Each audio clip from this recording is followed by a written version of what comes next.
You like to watch new stuff, right? Well, go to Hulu and see what's new, because Hulu has new stuff all the time. Like Vanderpump Villa, the new docudrama starring Lisa Vanderpump, where first-class luxury meets world-class drama. A new season of The Kardashians starring The Kardashians, of course. And Grand Cayman, Secrets in Paradise, the sizzling new reality show set in the tropical Caribbean. It's all new, and it's streaming now on Hulu. Sarah Bessie one time said, the church didn't have room for my grief. That still just makes me cry. I'm tearing up now as I'm saying that you take all this money and all this effort and all these systems of religion, and yet we don't have time for people's grief. What are we doing then? That form of religious spirituality, like we have to keep the trains moving, as you said, and you have to stop the train for grief. That's really hard to do when your whole existence, your whole framework, your whole beliefs, everything rotates around, keeping the trains running and moving. Well, hey everybody, welcome to the Liminal Living Podcast. This is Dr. Tom, the host, curator of conversations, whatever you want to label me as, is me. And I had a really interesting conversation this past weekend with a newfound friend, Karl Forehand. And a couple of things about this episode. First, I was coming off of a really long and exhausting week, so my energy levels are pretty low at the point. I think you can tell in my voice that I was a little bit tired, but it also fit kind of the tone, because Karl has recently, he's been recovering from a stroke, and he is kind of a slower soul in like a very peaceful way. So I came out here, I just got done editing that conversation. I kind of came out into my backyard and I got some crickets and gentle wind, and it just seems like a good location to kind of process everything. But Karl is a great soul. He is a former fundamentalist Baptist preacher for 20 years, and then after the election cycles of 2015, just couldn't be associated with the kind of faith that he was experiencing in that sect of very dogmatic, fundamentalist, nationalistic, and kind of bigoted. So he left. He's been wandering in the deserts of non-labeled spirituality, and we just have a conversation about his journey, and I really enjoyed it. I learned some things, and I hope you do as well. So enjoy this episode, episode 20, number 20. We made it to number 20. I'm really proud of that. Thanks for sticking with me for 20 episodes. So here's Karl. Well, hey everyone, welcome to the Liminal Living Podcast, and today I am here with someone I just met. We've been connected on Facebook for quite some time. We got connected through the Messy Spirituality podcast and Facebook group. We have former pastor and author Karl Forehand today. You've written 7 books. You got 20 years of pastoral experience under your belt. And you have a really, really interesting story that we'd like to just kind of wander down. So, Karl, welcome to the podcast today. Thanks for having me on. It's a pleasure to be here. Well, we almost didn't have this happen because when we're recording this, we had 7 tornadoes whip through Michigan, and there's power outages, and it was a really rough weekend. And where I'm in my office right now recording, but we didn't have internet yesterday, so I was texting you like, I don't know if it's going to happen because I don't got internet, and can't make Zoom happen without that. So for sure, we're going to make today happen, and I'm just so happy you're here. And as you know, we kind of talk about stories, practices, and perspectives of those in liminal spaces like dark nights and deconstructions and suffering and all that kind of stuff. And I think you've had a little bit of all of those things. And I'm really excited where our conversation is going to go today. Yeah, it's going to be fun. Well, can you kind of give us a little bit of a snapshot of who you are and what you're currently up to and what you're doing? Yeah, so I was raised in Oklahoma, and I didn't realize it at the time, but during my junior high years, late elementary, middle school, whatever you want to call all that, before I went into high school, I realized later that I was, attending a very fundamentalist private school, church, all that stuff. And as I kind of traced backwards through that, I realized how toxic it was. One of the examples is Jack Hyles was one of their favorite, substitute preachers or evangelists or whatever that they brought in. And I'm not familiar with that name. It's just a very legalistic, loud, very, very fundamentalist, very, very toxic person. And that's what I experienced in junior high, but I really didn't care that much about it at the time, or I didn't know how it affected me. And in high school, of course, I just went to church with my mom. And then in college, I didn't care much about religion or God or anything like that. But as I moved to Dallas, a bigger city, and was entering my career and got married fairly quickly, about 23, and thought about raising a family. I thought, well, I probably should be in church if I'm going to raise a family. And I kind of went back to my roots and just said, well, the Baptist thing is the only thing I know. And so we started attending. I started teaching 7th grade Sunday school. And then it just progressed from there. When we moved to Omaha later, went to a Bible college to finish up my bachelor's degree. Felt like I was called to the ministry. So for most of that, the first church was not bi-vocational, but the two after that were bi-vocational. I kind of built a side career, and went from there. I just didn't know anything else. I was thinking about that the other day, that now that I've had time to think through and really study what I was involved in, it's like, how could I ever have been involved in that? How could that ever jive with my consciousness? Mm-hmm. But it did, because it was what I knew, and it's what I thought was right, and I thought God was on my side. And so a pastor told me once, Karl, you're kind of zealous, or you're kind of a zealot. I don't think he meant it in a good way. But then around the time when Trump got into office, and I began to kind of look around at what I was involved in, just started to reevaluate everything, kind of had a crash, midlife crisis, or whatever you want to call it. And that's when things began to change. That was about 20 years after you started in the pastoral? Yeah, around 20 years. Before I was a pastor, I was involved in youth ministry and things like that, the things they'll let you do as a deacon. Mm-hmm. But then about 17, 18 years of real solid ministry. We were kind of church planners. We would take a little country church or a small church in the city and revitalize it, bring life into it, relate to the people and things like that. We were pretty good at it. But at the same time, we realized later we're accumulating trauma from all of that. And one day, Laura and I were walking around town here, and I just looked at her and said, I can't do it anymore.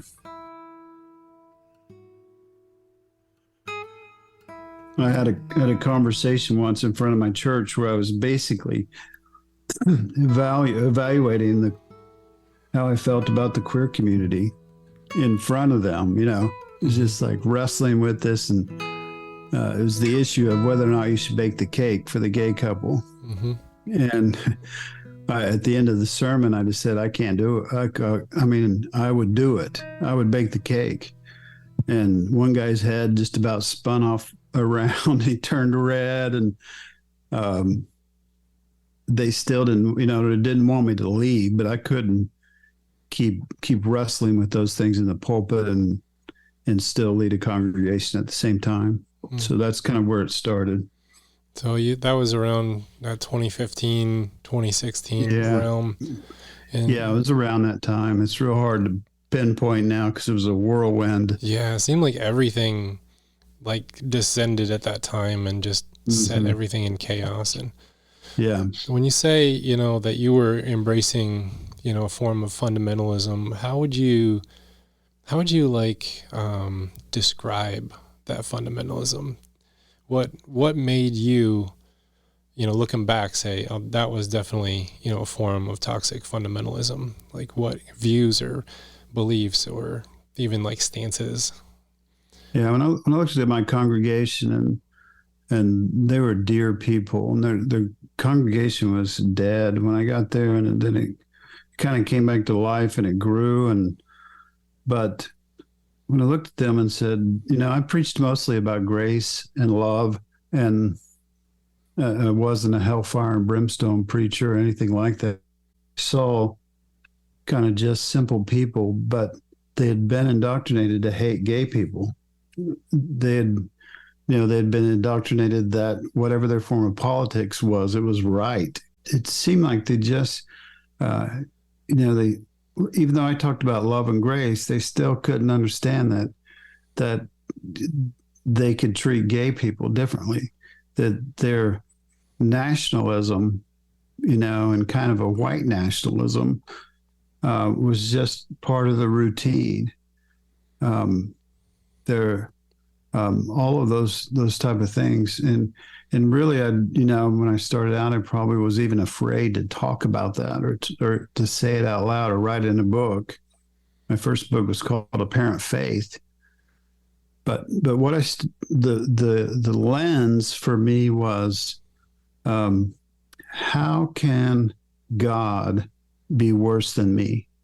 Because I took my role as a father, and by then my kids were almost grown, and I looked back on me as a father and compared that to my view of God and my congregation's view of God. How can God have a worse temper than me? How can God hate certain people? We never use those words, but in essence, that's what we were doing. Why would God exclude some of his children? Why would he, and I compared those issues under the framework or under the lens of me as a father, and I wasn't saying that I was better than God, but I was saying that our belief system and our view of the Bible and so on makes me out to be better than God. And if there's a God, then that can be right. And so that was the way I began to wrestle with, the way I began to look at my type of faith that I had.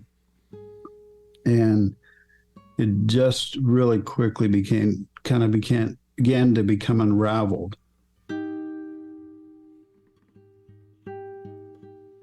The first thing to go was my view of hell, of eternal conscious torment.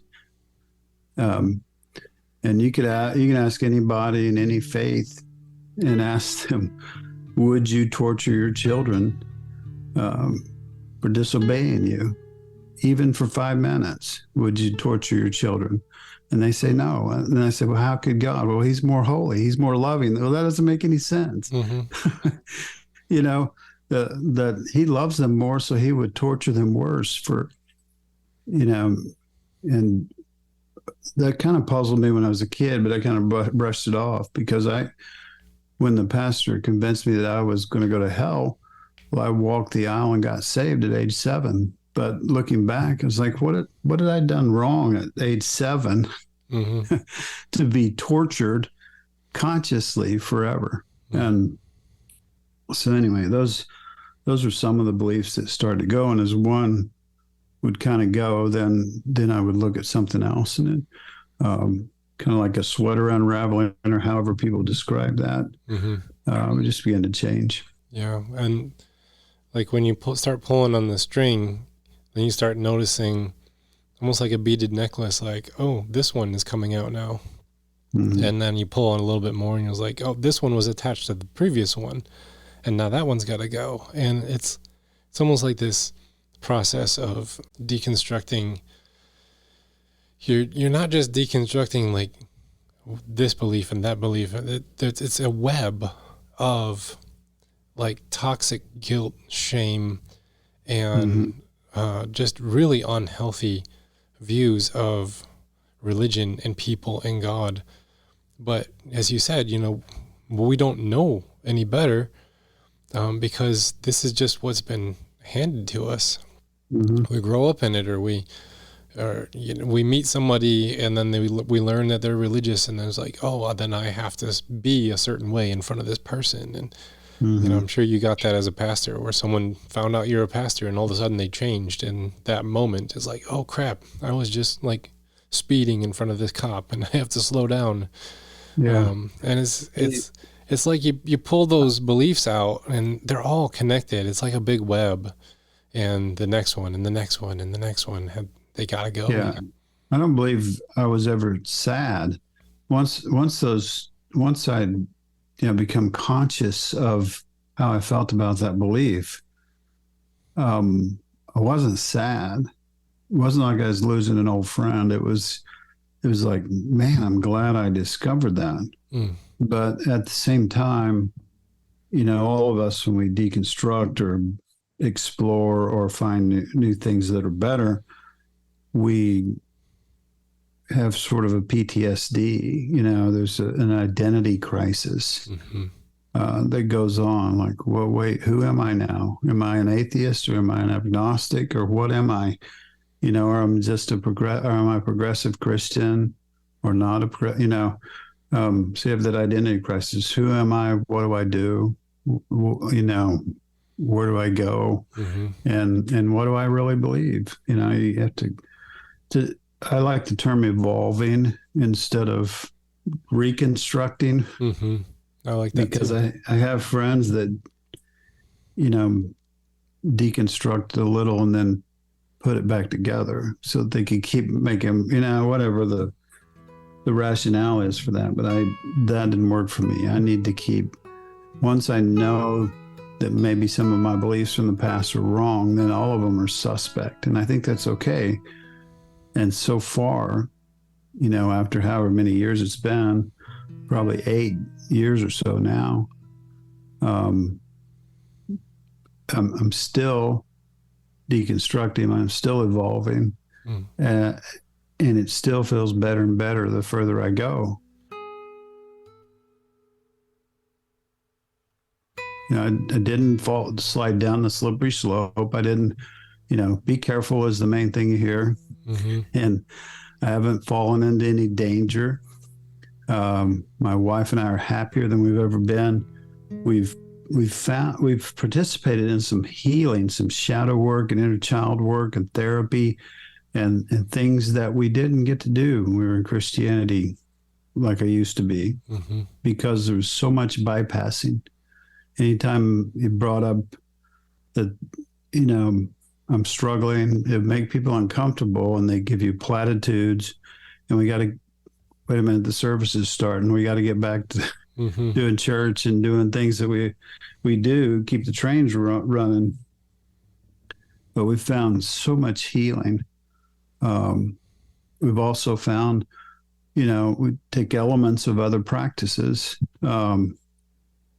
We've learned about, we did a little work with things like tarot and things like that. But, in the long run, it's probably not for us. But I did learn some stuff by investigating it that's helped me in my walk. Last night, believe it or not, I went to a paranormal investigation. No way, that's so cool. So I wrote my first novel was called The Hotel, and it's about a hotel in town that during the 1920s, 1930s, was probably involved in bootlegging, and there's rumors of tunnels on the streets, and all of that. It's also rumored that it's haunted. So all that worked into my book when I wrote it. Of course, my book was a work of fiction, but it was based on that hotel. So last night I got to go with a paranormal team and spend half the night inside this hotel. It's kind of fallen down now, and very, very interesting. That's not my new religion. Mm-hmm. I don't have to know everything about the spirit world and all of that stuff and start investing money in a new hobby.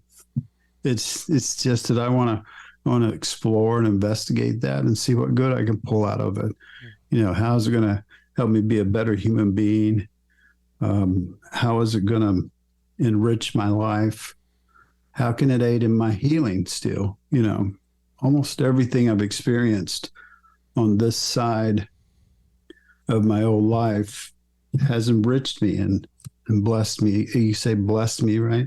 And we're happy about that. My wife is so glad that I'm not a pastor anymore, because it was so traumatizing to her. But we do, I think, your story is different than mine, but for me, if I can keep this, open and on that road of discovery, then I'm just going to keep finding truth, and I've got to follow that. I don't want to be bound to one thing. We did like a class with a shaman, and she's very committed to that. She's traveled to Peru and all that stuff, and done all the medicine and stuff, and so on. But we took the first class and got some stuff out of it, and really found some validation for the healing work we've done and so on. But I noticed about halfway through that it sounded a lot like God is in control. There's a predetermined thing, and we need you to take another class so you can be fully indoctrinated with this. And we're like, kind of start backing up, and say, that's not why we're here. We're just going to continue to investigate. And that sounds to evangelical Christianity, that would sound like you're not committed to anything. And that's partially true, but it's also, I am committed. I'm committed to continuing to grow, continuing to learn, and thriving, healing, helping others, those type of things. I'm very committed to those things, but not any specific. I don't know, religion is not the right word, but not any specific tribe or practice or way of doing things. We just want to keep growing, keep learning. You said a phrase that was interesting a little while back. You were talking about, the deconstruction process. You lose your identity. You're not sure who you are. And you said this phrase that really caught my attention. You said, when I became conscious of how I felt about a certain belief. And I've kind of been exploring this idea that like who we are and what we know to be true in the deepest parts of ourselves, which transcend the brain, like that seems to be established. And when we go through the deconstruction journey, like we're going beyond like just mental labels of things, and we're getting to the essence of who we are. And that really makes people nervous, because they really like their labels on the outside of a thing, because then it's like, this is approved, this is safe, this is okay because it's got the Christian label on it or whatever. And I noticed, like, when I start deconstructing, it's like I'm becoming more of who I am and becoming comfortable in my own skin, and I'm not trying to just display or here's the vocabulary that I'm supposed to use, and here's the beliefs that I'm supposed to believe. And it's like I'm doing an impersonation of who I think I ought to be. And I spent so much of my life doing that. And then when I went through like suffering, like that, I started to realize like these ideas and labels, they don't actually work for like real life. And not suffering, you know, those belief systems, they like insulate you from how insufficient they are to take on life. And then when you hit like a suffering, like a mode of suffering, a season of suffering or deconstruction, like you start to realize how these don't really work in the life that I actually have. They're just, there's just like ways that I've been trying to like impersonate who I think I should be. But that deconstruction journey feels like you become more of who you really are and what you really believe. And that all was triggered by that phrase that you said, you know, I became conscious of how I felt about certain beliefs. How could you talk a little bit more around like that discovery process and the realization? I'll do my best to. So I hate to just keep talking about my books, but my books, the nonfiction books that I write are about my journey, you know, so it's at different stages. And so the second book I wrote was called The Tea Shop, and we went to Taiwan to visit my son. He lives there. And we ended up in a tea shop with the guy who was probably Buddhist, but it didn't come up, you know. We were working through a translator. We ended up we just bought a couple of teapots, and then we ended up spending an hour and a half with this guy. And it took me a long time to kind of process what happened in that tea shop, because normally I would have been the American. I'm the American Christian. I'm the American Christian that has to convert the lost. And of course he's lost because he's not American. He's not Christian. But that would have been my mode. For some reason that night, I'd had a scooter crash while I was there that ruined my whole vacation, or I thought it did.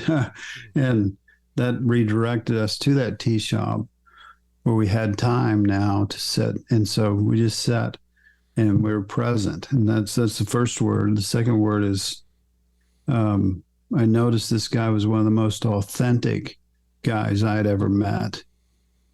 He's speaking a different language, but he just delighted in our presence. He was present and he was authentic. And so those words stayed in my head. When I wrote the third book about my healing and my dark night and all those kind of things, those two words came up again. And my third book, the subtitle is A Journey Towards Presence and Authenticity. And so when I could be present, truly present, you were probably, you know, raised in the same era I was when they used to take roll, you know, and they'd say your name and you have to either say here or present. And so when they'd say, and so they thought it meant the same thing, but we found out since then that here and present is not the same thing. When my teacher, when she said, "Are you present?" she meant, "Are you here?" When my wife says, "Are you here?" she really means, "Are you present?" And when I started learning to be present, I realized, no, I don't know who I am. I don't know what I believe. But when I started being present, then I began to discover, some people say, what I've always been. You know, it's the real me.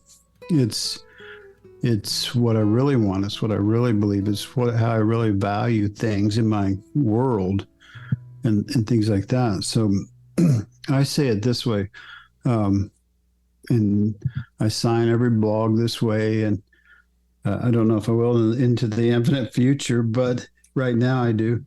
I say, be where you are, which is presence, and be who you are, which is authenticity.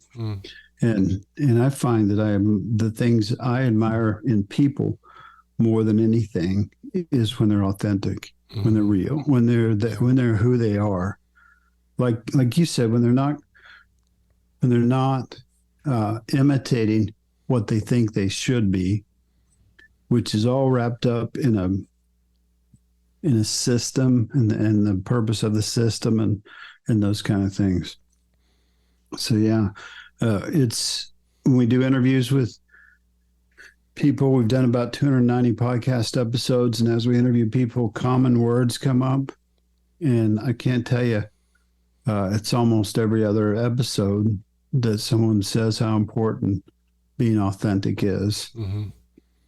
And it's one of the things that I admire. I could call it integrity, I guess. Yeah. But to have integrity, you have to know who you are. Yeah. And you have to stay present and live out that truth. And I love authentic people. I give up on inauthentic people really quickly. I have a hard time with that too. I'm trying. One of my difficulties is to not aim my former fundamentalist attitudes towards fundamentalism in its present day. And that is something I have a really hard time with. I'm totally fine with all types of people. I can be around all types of people.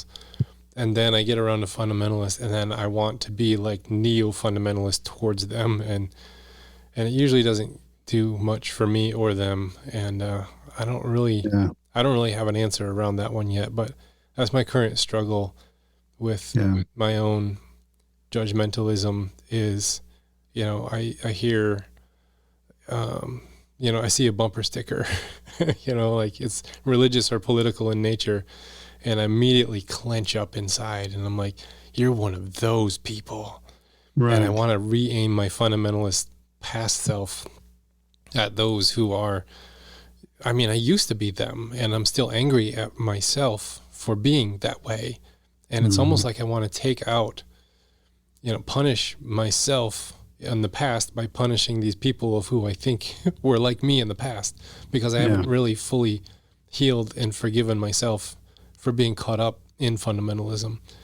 Yeah, and it's a dualistic thing, and it's not enough to just be not them.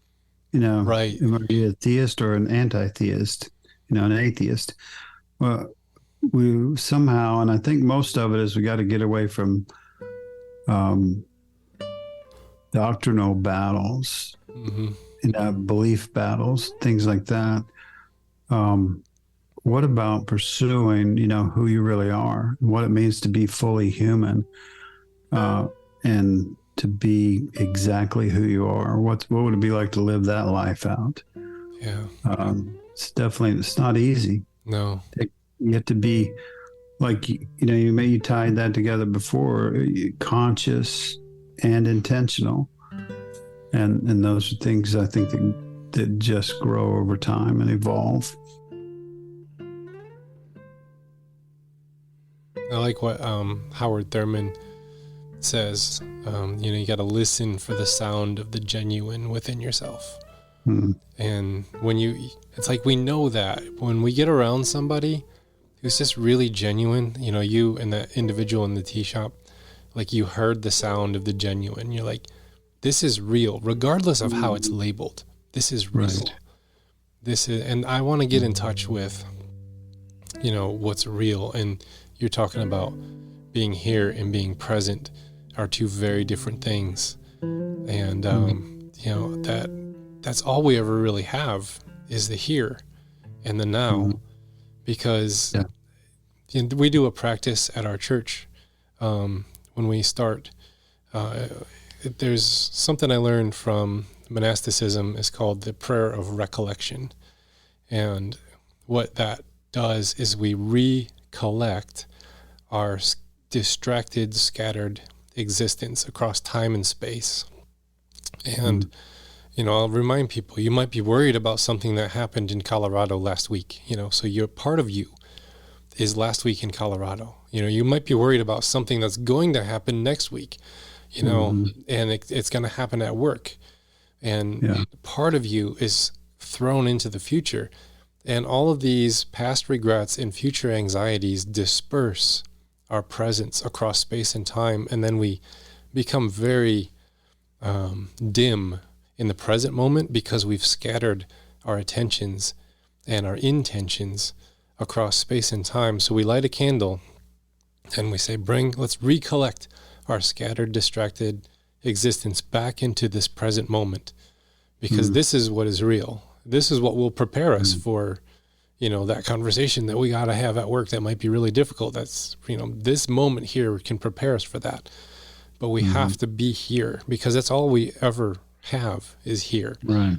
Because when then arrives, it will be here, and we keep living 2 hours, 2 weeks into the future. We're never in this moment. We're never really enjoying what is presenting itself to us here, whether the sun is shining in a particular way or a bird is singing. We miss all that stuff because we're worried or we're regretting things that don't exist yet or anymore. And it's a really interesting practice to just recollect your scattered existence into the present moment and be present in this moment. And I think when we do that and learn how to do it well, we can become more authentic, because we're in this moment, and it doesn't matter how we label this moment. It just is. And that presence, to me, I really don't have too many practices anymore, except an old practice called centering prayer from Catholicism.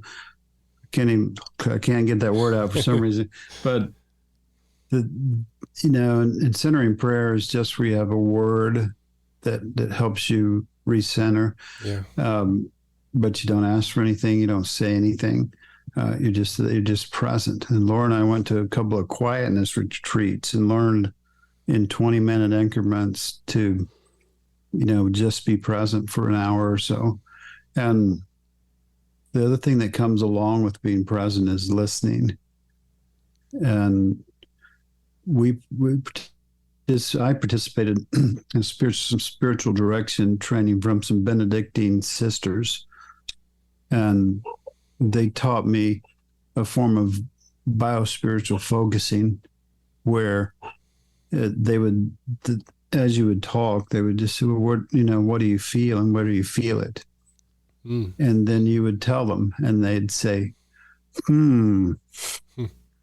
and they'd repeat it back to you. They'd say, well, so a part of you feels whatever, and then they would just be quiet and they would listen. They call it evocative listening, because they were just fully present. They didn't have to lecture me or give me a platitude or do anything. But once we found out through focusing that once we become present with a part of us that's feeling something, that it's usually trying to heal an old wound. It's trying to tell us about something, and just going inside, getting in touch with herself, helped us heal, helped us, quote unquote, minister to that child that's inside of us, that part of us that was traumatized sometime in the past.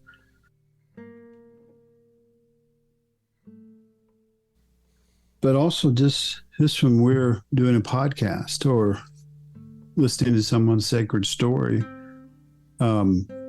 great power, I think, in truly hearing people, truly listening. And that takes presence. And it wasn't, my former religious experiences didn't foster that. There wasn't time for that. Sarah Bessie one time said, the church didn't have room for my grief. And that still just makes me cry. I'm tearing up now as I'm saying that, that you take all this money and all this effort and all these systems of religion, and yet we don't have time for people's grief. What are we doing then? And that's because that form of religious spirituality, we have to keep the trains moving, as you said. I like that phrase. You got to keep the trains running. And grief, you have to stop. You have to stop the train for grief. And that's really hard to do when your whole existence, your whole framework, your whole beliefs, everything rotates around, keeping the trains running and moving, and this train's got to be better than the last train and faster and cooler. Mm-hmm. And, being a pastor, it can be a challenge because you have like this fundamentalist structure that you're handed. Here's the questions you're allowed to ask, and here's the answers that you're allowed to have. And then you have culture that is extremely consumeristic, and they don't want to grieve. They don't want to stop and recognize suffering and difficulty until it hits. And so you get those things colliding in this evangelical culture of, Western Christianity, where you can't stop and grieve because you have the train's got to keep moving, and you got to keep, the whole wagon running. You can't stop. It's also uncomfortable. Oh, very. It's just really uncomfortable when somebody says, listen, this thing I'm dealing with, or, you and I have disabilities in our families, and explain that to someone, they get uncomfortable because they can't solve your problem. They can't, and so just want to move, we want to move on, but you can't. When I had my stroke about 18 months ago, Laura and I looked at each other and we said, we're going to do this. We're going to get through this. But we also had to say, I'm sad. I'm really sad. And my wife didn't give me a religious platitude. She didn't, it wasn't part of God's plan or anything. She just said, I know.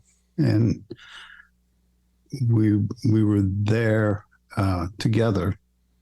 And that made all the difference in the world as to how we moved forward. Yeah. Just to say sometimes that this just sucks, and it's, I'm sad, I'm angry. I'm angry about this, and that's okay. And then put a period on the end of it instead of adding something superficial to it. Yeah. When somebody just says, like your wife says, I know, like, it's almost like you can exhale in that moment, about 9 years ago, next month, my dad passed away at 59 of cancer. I had 6 days to figure it out because he told me he had cancer on a Saturday, and he was gone by Friday. He just went down that fast, and I had 6 days to figure it out. And I remember in that week span calling up a friend of mine, and I just told him, like, my dad has cancer and it looks really bad, and it doesn't look really good. And most Christians that I knew at that season of life would have insert platitude here. But he said, I don't think God's going to save him. I don't think God's going to heal him.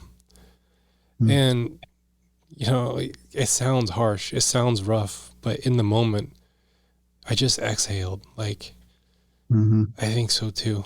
Like, a part of me just knew this was time. I don't, not as in like, this is God's plan, kind of a platitude kind of a thing. Somewhere I knew he was going to die. Yeah. And when my friend just let me acknowledge that, like, it was just like, I didn't have to hold my suffering and his uncomfortability with my suffering. Right. It's like, oh, I don't have to carry your thing too. I can just be me here in this moment. Right. That's a good analogy. I think that's a good assessment. Yeah. When you said about your stroke, I'm sad and I'm angry. Like, did you go in and like say, I'm sad about, and then, losing this and not being able to do this? Or was it just a statement that it is, I'm just sad in this moment? Or were you sad over specific things? One of the things I did was I didn't do too much research about strokes and how soon you should recover and things like that. I heard some of that, but I didn't overstudy it like I do with most things. I just, again, it's kind of staying present, just saying, it's a simple phrase I said to Laura, and that seemed to be enough, especially when she heard me, and she just nodded her head and said, I know. Like in your situation, that was enough. And so then when I'm recovering and when I'm going through the rehab and physical therapy and all the therapies, I would just look at the therapist and say, it wasn't about what I think is best or what I've studied or whatever. It was just, all right, this is what we're going to do today. So tell me what to do and let's do it. And I'll do my best.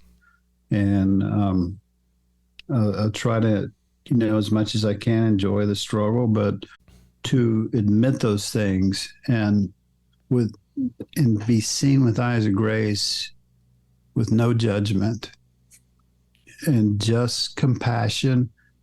By the way, I love the word compassion these days, even more than mercy.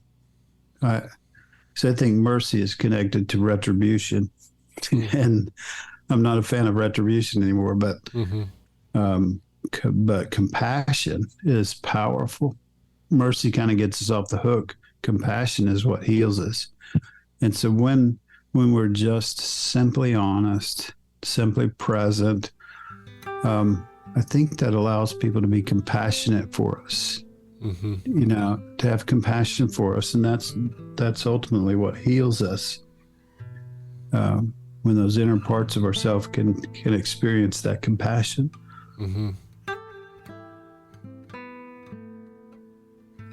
I think being able to be compassionate for ourselves in the moment we're in says a lot.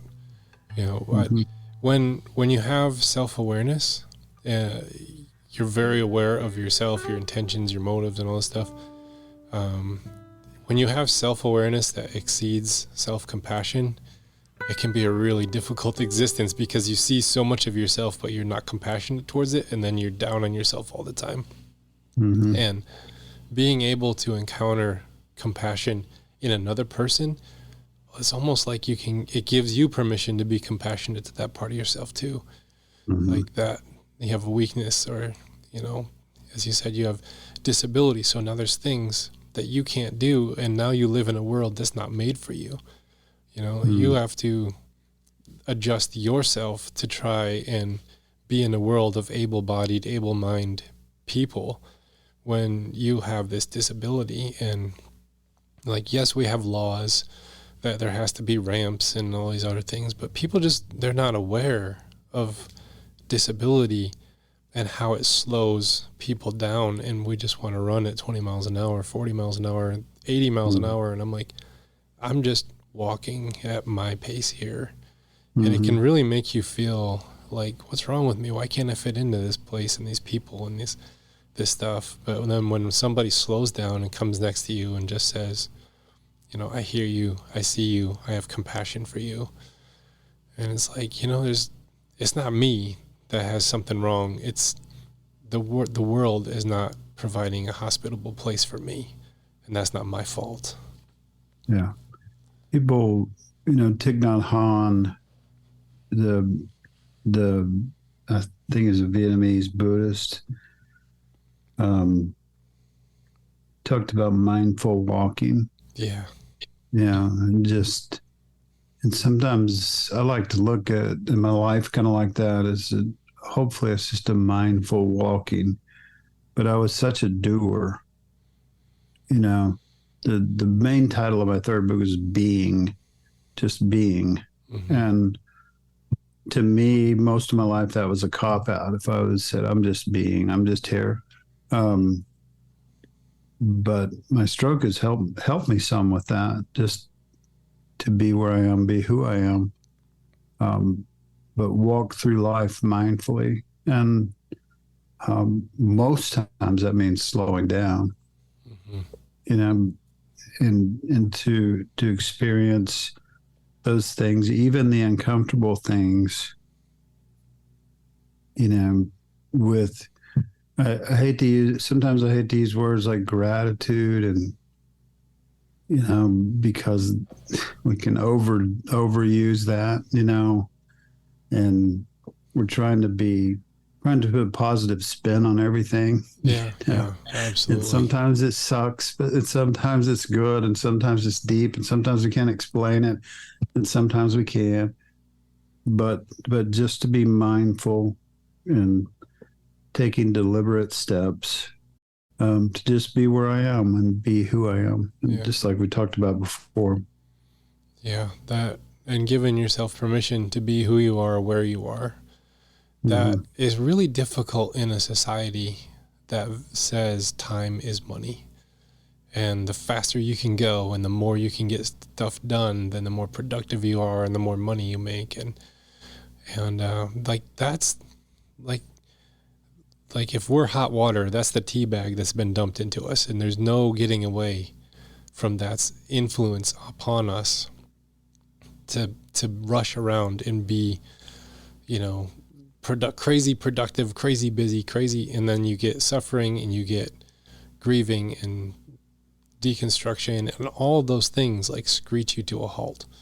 They just it all has to, you have to stop, you have to slow down. You know, you have your stroke, and now there are things that you just cannot do right now, and it's to give yourself compassion in this moment and saying, this is who I am, and this is the season of life I'm in, and I'm going to allow myself to be here and be present. Now that takes a lot of courage to do that in a society that does not value that.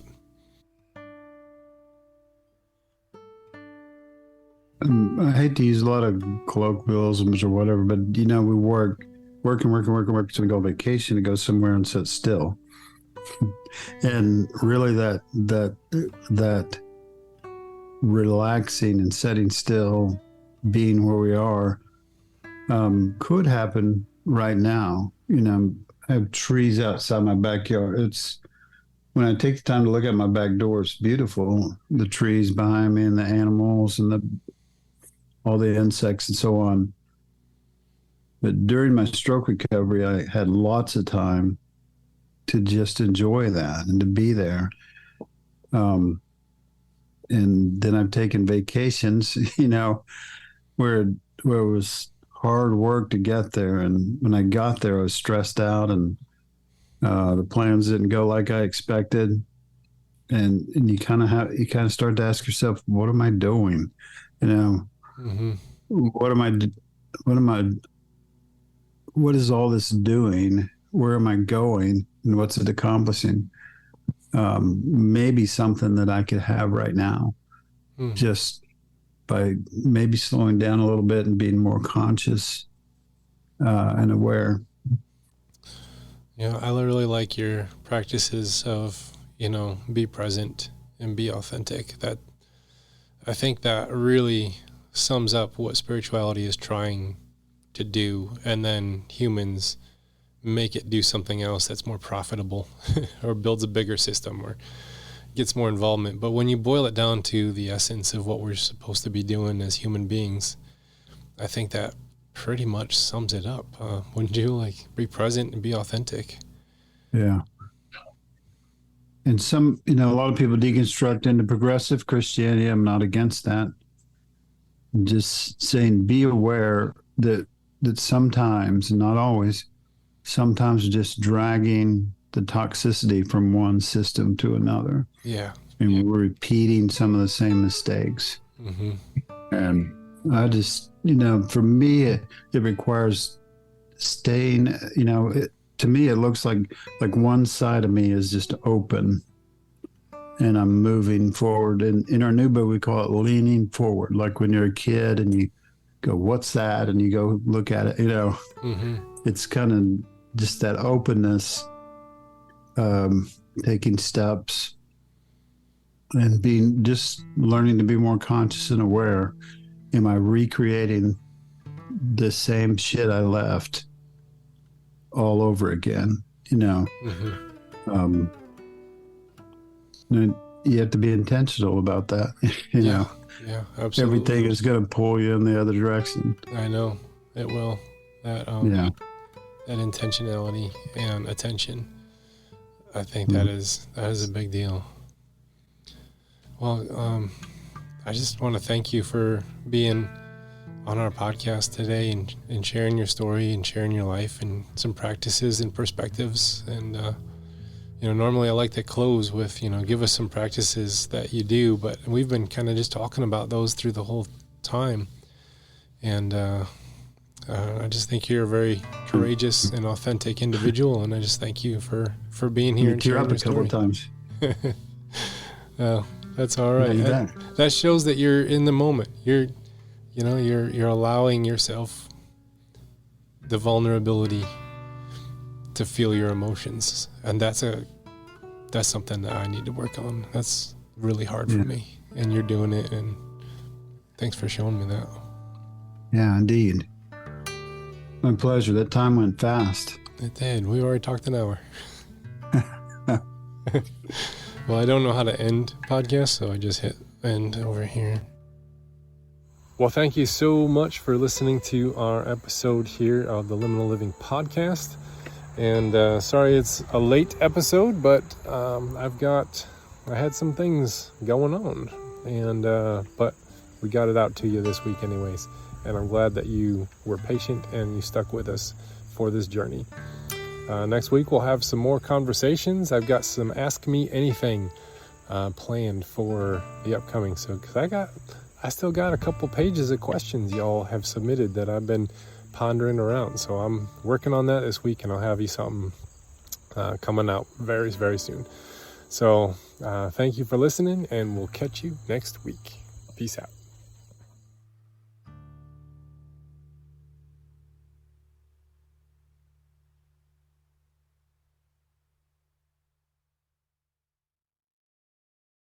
Parents, when you visit California, childhood rules. If you don't remember how awesome childhood is, just ask yourself, what would kids do? Dance to a giant organ played by ocean waves?